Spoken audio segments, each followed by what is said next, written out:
Magandang araw mga ka-Spike, isa ka rin bang volleyball fan? Alam mo bang hindi lang pala ganda at galing ang taglay ng mga volleyball stars natin ngayon, kundi pati na rin ang malalaking kita. Kaya sa video na ito mga ka-Spike, ating alamin ang top 10 volleyball players sa Pilipinas na may pinakamataas na kita or income. Kaya't huwag mong skip dahil baka paborito mong player ang nasa top spot. Kung gusto mo po ang ganitong content, paiwan ng follow at pasubscribe na din. Tara, simulan na natin. Sa number 10, AJ Laure.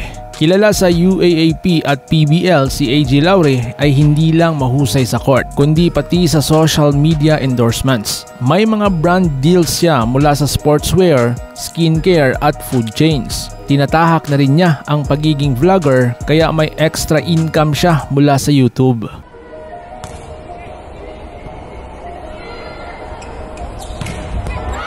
Number 9, Tots Carlos. Si Tots ay consistent performer sa PBL at isa sa mga crowd favorites. Dahil dito, napakaraming endorsement ang pumapasok sa kanya mula sa energy drinks hanggang sa athletic gear. Bukod pa riyan, isa siya sa mga pinakamalaking contract sa liga.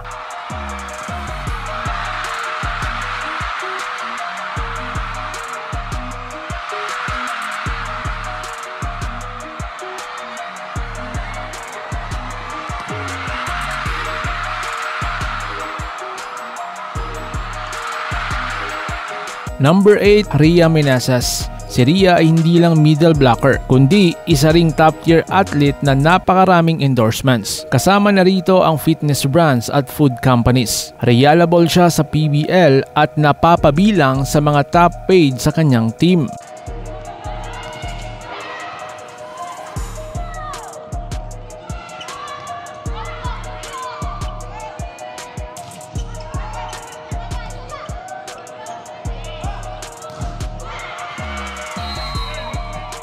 Number 7, Danny Ravena. Bagamat mas kilala sa UAAP, mga ka-Spike, si Danny ay galing sa pamilyang sports royalty. May combined income siya mula sa volleyball, vlogging at modeling. Plus, active din siya sa TikTok at YouTube.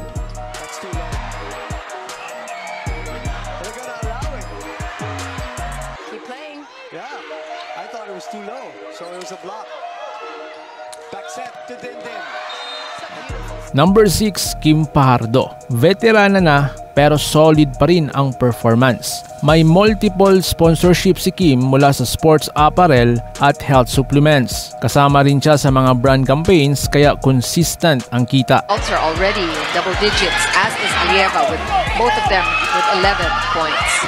Cherry Nunag. That ball saved by Maranyo. Overpass. Pajardo will go for the hit. Number 5, Diana Wong. Isa sa mga pinakasikat na pangalan ngayon. Si Diana ay may massive social media following. Dahil dito, umuulan ng endorsements. From clothing brands to gadgets. Kahit hindi na siya active araw-araw sa court, kumikita pa rin siya ng malaki.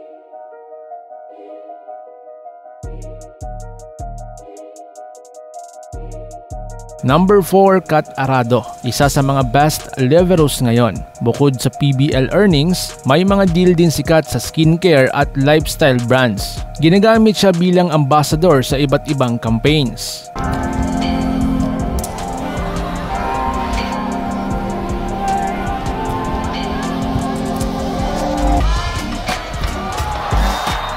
Number 3, Ceci Rondina. Ang Cherry Bomb ay hindi lang star sa court kundi pati na rin sa commercial world. May endorsement siya sa shoes, milk tea brands and sports drinks. Plus may bonus pa siya sa bawat MVP award na makuha.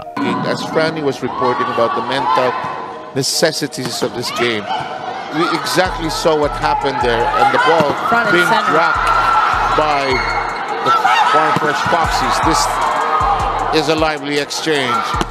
Dorog kept in play. Nice hook on the reverse by Cruz, who has the scamper to be unblocked. Number 2, Alisa Valdez. Isa sa mga OG queens ng volleyball. Si Alisa ay may endorsements, TV guesting at TV commercials. Kasama rin siya sa management team ng Creamline at may investment outside volleyball. She's more than just an athlete, she's a brand.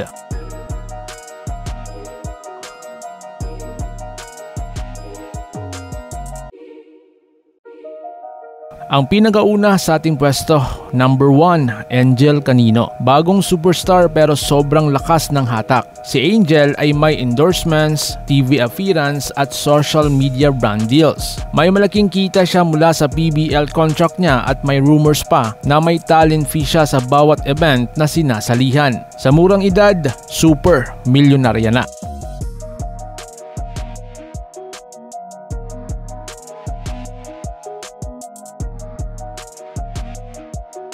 At ayan na mga ka-Spike ang top 10 volleyball players na may pinakamalaking kita dito sa ating bansang Pilipinas. Sila ay patunay na ang sports ay hindi lang passion. Pwede rin ito maging career. Sino ang paborito mo sa ating nabanggit? Comment down below mga ka-Spike. Kung nagustuhan mo ang video, like, share at subscribe para sa mas marami pang sports content. Hanggang sa muli mga ka-Spikes, ingat po kayo.